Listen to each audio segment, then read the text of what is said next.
Bill Bennett today, live coming to you from Phoenix, Arizona. Also in Phoenix, Arizona, one of my favorite Phoenicians, one of my favorite Americans, Dr. Jasser. He is the founder and president of the American Islamic Forum for Democracy, AIFD. He is the author of an important book, a very important book, The Battle for the Soul of Islam, an American Muslim patriot's fight to save his faith. Dr. Jasser, good early morning to you. Good morning, Seth. It's always great to be with you. Thank you. It's good to be with you, too. It's good to learn from you. I'm not sure exactly where to begin with where we are in the world today, except maybe let me try it this way, Zudi. My breath was taken away by the gruesome slaughter of James Foley. I wasn't surprised, frankly, because we have seen this before. And this is what that ideology has told us it would do to us. What was surprising to me was our flaccid and passive response. I thought it wasn't anywhere close to what was necessary, and I am now of the belief and opinion more than ever that this is an administration not up to the task of defending the West. Your thoughts? Yeah, I couldn't agree more in that, the most educational part of this for us should be not only that this keeps coming back, but that the individual that did this was a British citizen. The Brits now have more Muslims fighting in ISIS, over 500 to 700, they say, than they have in their own royal forces, which tells you that the war of ideas is pulling more into jihadism than it is into fighting for their own country. And, this is the bottom line is that the whack-a-mole program that is a country west without a strategy has now evolved beyond simply terrorists that are radicalized on our soil, but global movements now that are creating manifestations like ISIS, like Hamas, like Boko Haram, that are movement whack-a-moles that if we don't have a strategy and don't create a consensus that we have to counter the ideas that fuel this, which are filling the vacuums of the Arab awakening, which are a normal byproduct of the way the Assad regime in Iran and other horrible actors are dealing with radical Islam, then that is only going to get worse, and national security is going to continue to deteriorate. We're going to be looked upon as a pushover, and these radicals are going to continue to use us and our citizens domestically and abroad as tools to win over support.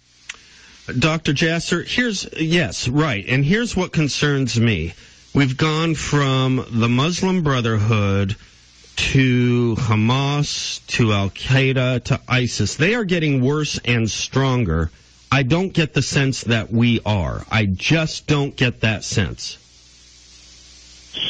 Yeah, we're not getting stronger, because how can we get stronger? There's no strategy. Strength against radical Islam includes a multi-pronged program that would include moderate Muslims that can articulate the value of countries like the West, the value of liberty, the value of nation-states based in equality before the law. I mean, this group, it's not a surprise that it's calling itself the Islamic State. The OIC, 56 countries that claim to be victims of groups like ISIS and Hamas and Boko Haram are Islamic states that are gateway drugs to the cocaine that is ISIS. So they're claiming to be victims, and yet the ideology that's the infrastructure of those countries are creating radical groups like ISIS, and they don't want to deal with it.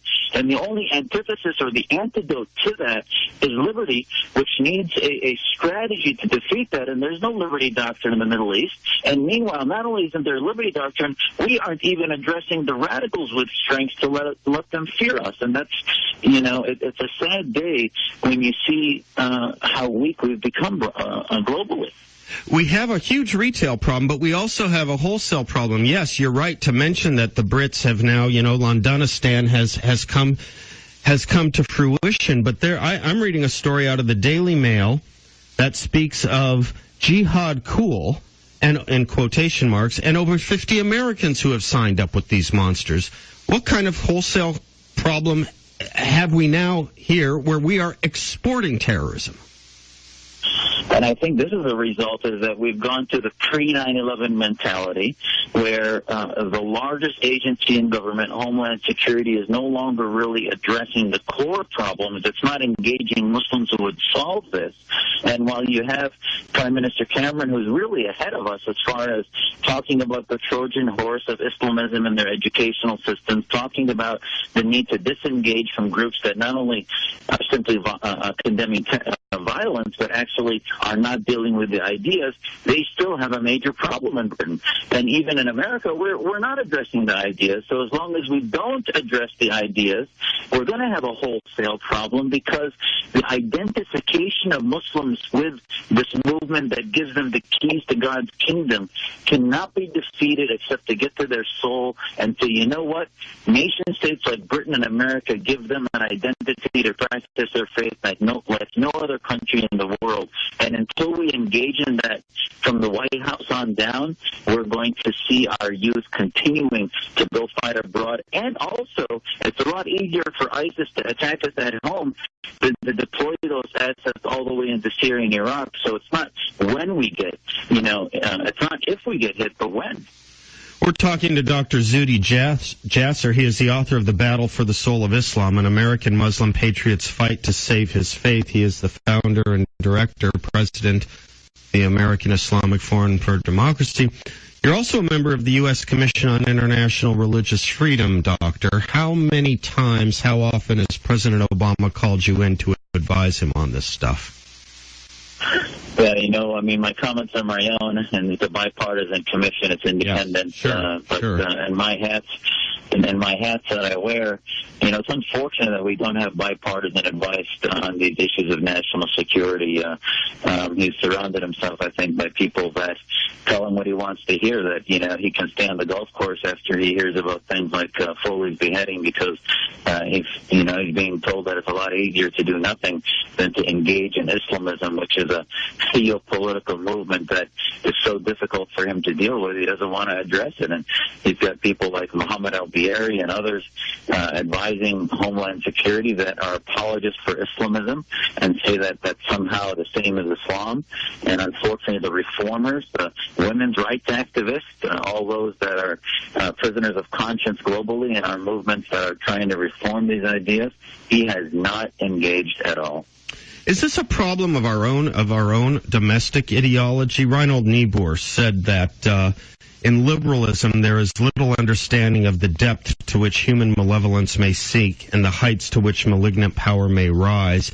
I get the sense, and I have a collection of reasons for sensing this, Dr. Jasser, I get the sense that when Barack Obama looks to evil, he's looking here domestically. He has said as much.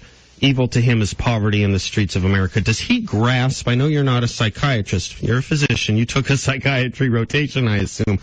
Does he grasp what is at stake here? Does he truly grasp the evil mind wedded to the evil hand that wants to not undo America, slaughter and put an end to America?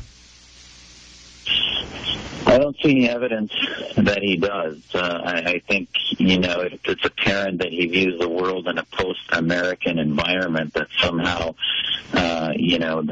these societies either deserve what's happening to them. He even made the statement a month or two ago that if he were to be born, he'd want to be born now because there's less war and conflict than ever in history. And that really tells me that this is psychologically an individual that is disengaged from the reality globally and is in denial, and somehow does not see a role for the protection and advancement of liberty abroad, and that somehow naturally things will work themselves out on their own. And America has been more of a hindrance than a benefit for mankind. And I would say, yes, we do need to make sure our budgets are good and domestically, but I also think morally America, my family came here because of the moral leadership that America had globally, and I think blessed with a Darwin doctrine, which is really the way President Obama appears to be approaching foreign policy, the Chinese and the Russians and the Iranians will win this war by fueling those that, line their pockets and corruptly advance their own causes rather than those who are righteous and true. And hopefully he can begin to wake up to the role that America needs to have to protect the good guys in the world. Well, that's what worries me, that wake-up call, which is coming in far too late. There seems to be way too much moral equivalence when there is a clear right and wrong, as let's say between Israel and Hamas.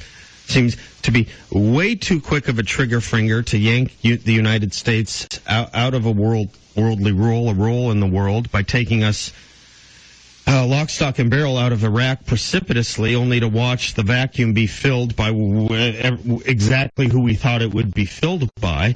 And then his complete misunderstanding of the nature of the threat, calling in January ISIS the junior varsity team. I get the sense that it's not that there's a captain steering a ship that doesn't connect. It's that the captain doesn't know where the steering wheel is.